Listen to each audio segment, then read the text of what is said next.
In the past 98 days, I went through the most profound change in my life.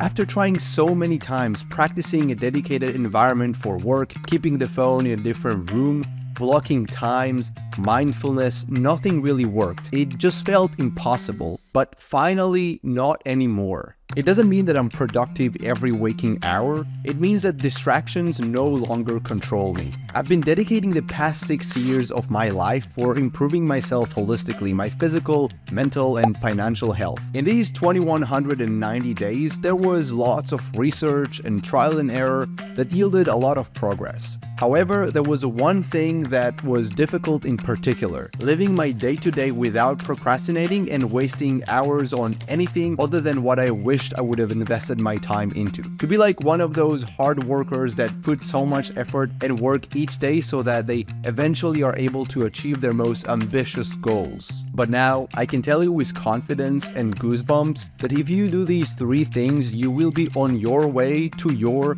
perhaps most profound change.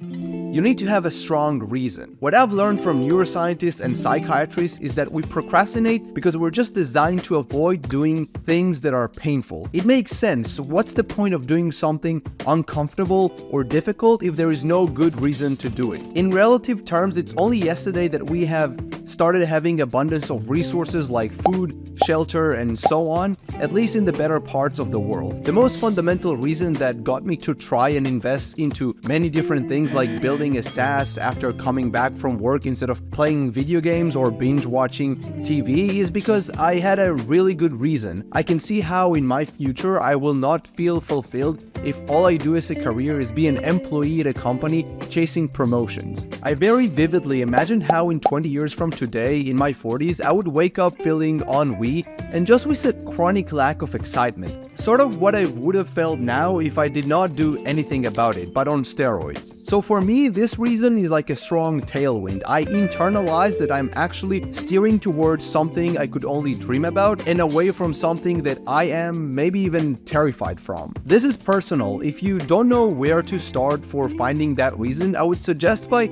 starting where you want to be in 5 or 10 years from today. If you allow yourself to dream big, shoot for the stars, as cliche as it is, after all, we do really get to only live once. You would not have cared about procrastination if you did not have a reason. Look inside you during a shower or a walk outside without music. Let your mind wander and find it, and make sure that it is powerful to a point where you obsess about it. Is it strong? Once you do, you will have increased your capacity to work and your resilience to distractions and discomfort.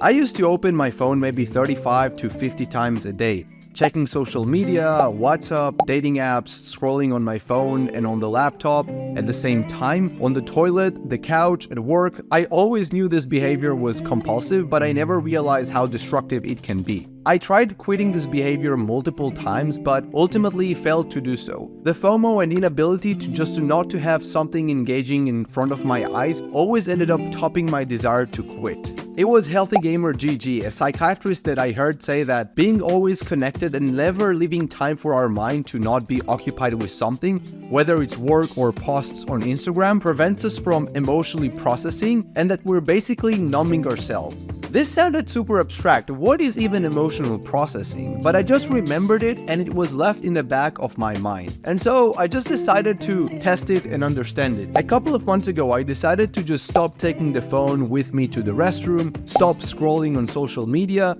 and even stop using the phone when I take a break at work and instead be very intentional.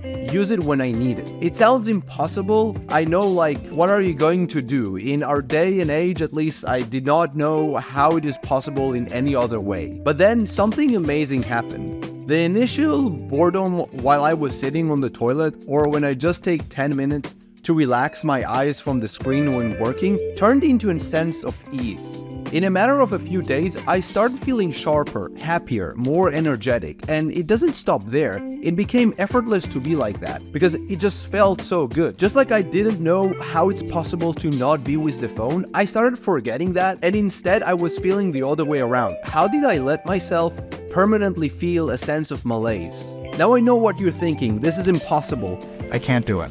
Scrolling, watching, texting, and all of that are fun as well. On an average day, most of us don't have the privilege to do something outdoorsy with friends every day. So what's left is to watch an episode of some series or play something. So here's the caveat. This is not about throwing your phone to the trash bin, but rather being very intentional with it. 99% of the time, we're not intentional. Define what you're going to do. For me, I know that I need to open my phone later afternoon to send a text to my family, my girlfriend, or just friend, and that in the evening, I want to watch an episode of The Office and be on YouTube for X amount of time to take a look at my channel and watch videos that I'm interested in. Define what intentional use is for yourself and stick to it. From everything I've done and all the changes I went through in the past 6 years since turning 20, quitting this drug was the single most impactful thing I've ever done. Now, how all that connects to procrastination? Well, in the previous step, you've raised the bar for how much you can go through. Now you have significantly reduced the bar for what is interesting and engaging. You'll just prefer to do what you should do instead of being bored for hours. For me, this was difficult in the beginning, but it became effortless after a few weeks, and I never looked back. I am confident that it will have the same impact on you.